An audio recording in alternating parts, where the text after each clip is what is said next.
Into sort of the final food for thought slide here.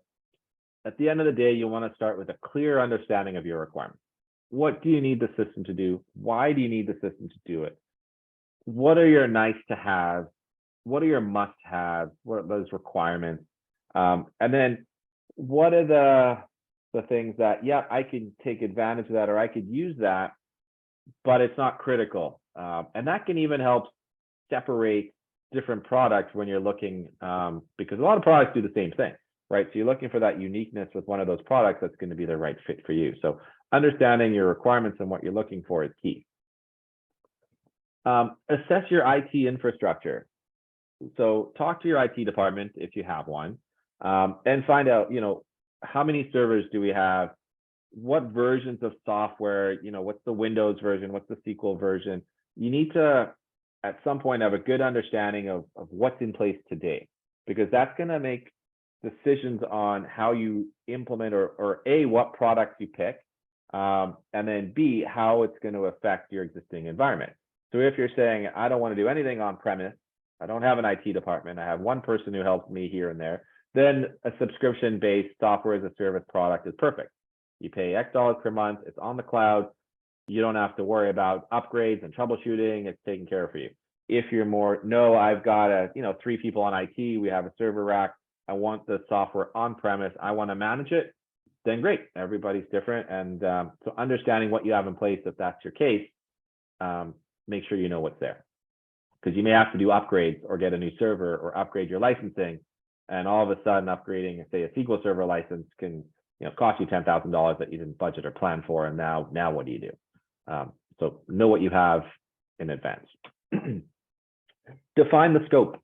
So again, this goes back to your requirements, but understand what is the scope. So are you going to go big bang and try and do everything at once, or are you going to roll out different modules as you go? Make sure once you've defined the scope and the plan that everybody knows what's happening. There's a term called scope creep, and that's a project killer, because what that does is you're going through the training and you're working with the vendor, and then someone in the session says, oh, what does that do? And then all of a sudden the vendor tells you, like, oh, we like that, let's do that.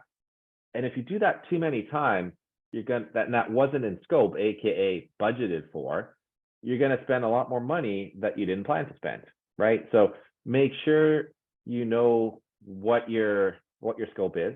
And if something looks like it's going to add value or work for you, and you're like, yeah, we should do this now, it makes sense, and you didn't know that when you developed the budget and the scope, you can create change orders or change requests.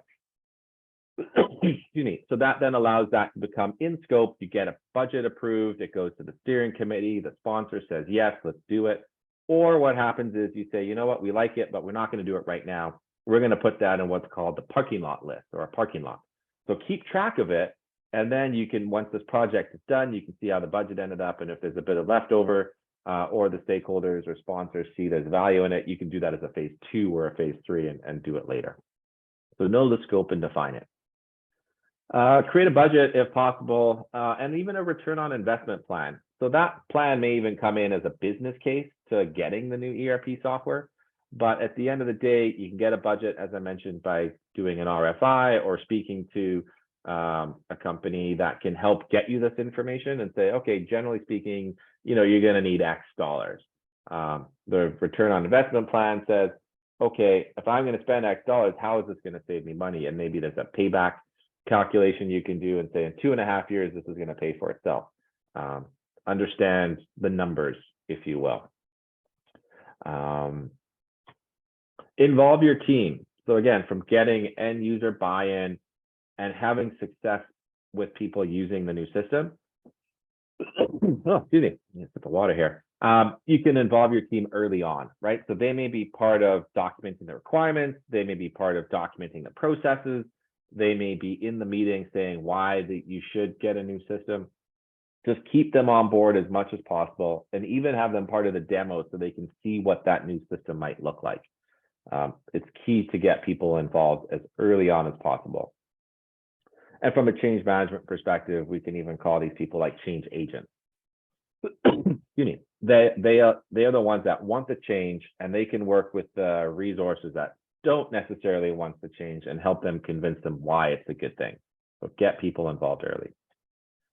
Look for an experienced vendor. So if you can, you want to try and find someone that's worked in your industry before. They've been around for a while. They've got the right consultants.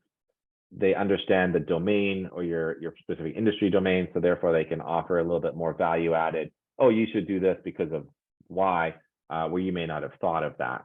So experienced vendors are nice to, are pretty important. I wouldn't even say nice to have. I'd say they're pretty important. And beware of customization. So at the end of the day, you know, as I mentioned before, customization can be great in the short term, but over time can actually hinder your business through upgrades or adding in new features or integrating data from another system in that may cause an issue. And then from troubleshooting perspective, you know, the technicians may not be able to support you or in a timely manner because they don't know you have something custom. At the end of the day, ask for personalization options. How do we personalize and tailor the system based on the way it's built to allow us to do that versus changing core code? And be prepared for change, right? It's coming, it's going to happen. I've seen so many times where there's, you know, employees that have been in the company 10, 20, 30 years, and all of a sudden, you know, you're using a green screen DOS system, and now you're putting in a new cloud-based, Windows-based system that you need a mouse and a keyboard for. That's change, right? People need to adapt and be open to the change and be ready for it. It's going to come, right? People are used to doing things a certain way. You want to make sure that they've got the tools and the support to change. And, you know, adopt a mantra or something along the lines of continuous improvement. I think at the end of the day, working with ERP, the ones that are the most successful with it are always trying to find ways to continuously improve, make the system more efficient, get their users trained, look for ways to streamline their processes by using the system. That's key in my mind. You're going to pay for something, so why not try and get as much out of it as you can? All right, I think, yeah, so our last slide here just as the presentation summary. So what we looked at today is we talked about what is ERP, what are some of the features and benefits of ERP, what are the myths, and am I ready for ERP, or how do you know when you're ready for ERP? How to go about sourcing and implementing the ERP, and then just my final comments over the years on, you know, food for thought to the group. So I hope that was beneficial. I hope you learned something there, and we've got some time for Q&A, I think 10, 15 minutes. So happy to answer any questions anyone may have.